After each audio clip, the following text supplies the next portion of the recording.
Welcome to the oldest operating hardware store in the Lone Star State. Lewis HENNE Jr. built this structure in 1857 at the ripe old age of 17.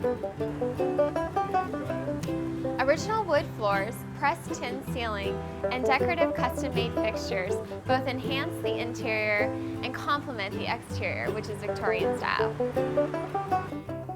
1893 saw an expansion of the business with the construction of a new building erected by local contractor Christian Harry. It was custom built for the hardware business and include features like rolling ladders and a unique hand-operated elevator. Cable-guided money trolleys, predating the use of cash registers, are still in place, and a spectacular vault lies within the office area. Details like parquet floors in the show windows, as well as display cases with solid brass fixtures, bear witness to HENNE's pride of ownership, as well as the German practice of quality craftsmanship. The building is 2 stories above a full basement, which has a 46-foot deep well.